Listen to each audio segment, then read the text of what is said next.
এই ভিডিওটোত গণিতৰ বহুত কেইটা প্ৰশ্ন সামৰি লোৱা হৈছে যেনে প্ৰথমটো হৈছে গণিত শিক্ষণৰ প্ৰয়োজনীয়তা স্কুলীয়া পাঠ্যক্ৰমত গণিত বিষয়টোৱে এটা অতি গুৰুত্বপূৰ্ণ ভূমিকা গ্ৰহণ কৰি আছে আৰু ইয়াক প্ৰাথমিক পৰ্যায়ৰ পৰা আৰম্ভ কৰি দশম শ্ৰেণীলৈকে বাধ্যতামূলক বিষয় হিচাপে পাঠ্যক্ৰমত স্থান দিয়া হৈছে এইটো দেখা যায় যে আমাৰ মাতৃভাষাৰ বাহিৰে আন কোনো বিষয়ে গণিতৰ নিচিনা আমাৰ দৈনন্দিন জীৱনৰ সৈতে একাত্ম নহয় তথাপিও এটা বিষয়ক বাধ্যতামূলক বিষয় হিচাপে পাঠ্যক্ৰমত অন্তৰ্ভুক্ত কৰিবলৈ হলে বিষয়টোৰ তলত উল্লেখ কৰা বৈশিষ্ট্যসমূহ থাকিব লাগিব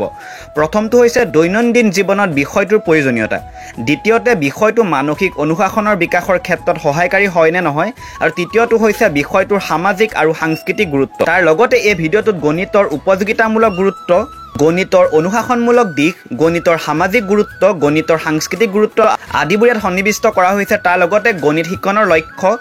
ৰাষ্ট্ৰীয় শিক্ষা গৱেষণা আৰু প্ৰশিক্ষণ পৰিষদৰ NCERT 2006 মতে বিদ্যালয়ত গণিত শিক্ষা প্ৰদান কৰাৰ মূল লক্ষ্য হৈছে শিশুৰ চিন্তা প্ৰক্ৰিয়াৰ গাণিতীয়কৰণ কৰি তোলা তাৰ লগতে গণিত শিক্ষণক কেনেদৰে আনন্দদায়ক কৰি তুলিব পাৰি তাৰ বিষয়ত আলোচনা কৰা হৈছে যেনে কথোপকথন আলোচনা বিভিন্ন প্ৰশ্নৰ অৱতাৰণেৰে আমি তেওঁলোকক গণনা সংখ্যা আৰু গণিতৰ বিভিন্ন পদ্ধতি সম্পৰ্কে আভাস দিব পাৰো সাধু কথা আবৃত্তি কৰি খেল ধেমালিৰে আমি সেই বিষয়টোৰ কাৰ্য সম্পৰ্কে তেওঁলোকক জনাব পাৰো শ্ৰেণীকোঠাৰ সা-সঁজুলিসমূহ এই ক্ষেত্ৰত যথেষ্ট উপযোগী তাৰ লগতে গণিত শিক্ষণৰ উদ্দেশ্যসমূহ আলোচনা কৰা হৈছে যেনে গাণিতীয় ধাৰণাসমূহ যেনে সংখ্যা পৰিমাপনৰ গোট আকাৰ আকৃতি দিশ দূৰত্ব ভগ্নাংশ ইত্যাদিবোৰৰ জ্ঞান আৰু বোধৰ বিকাশ কৰা গাণিতিক সত্যতা আৰু প্ৰক্ৰিয়াসমূহ যেনে সংখ্যাৰ স্থানমূল্য শূন্যৰ অৰ্থ আৰু তাৎপৰ্য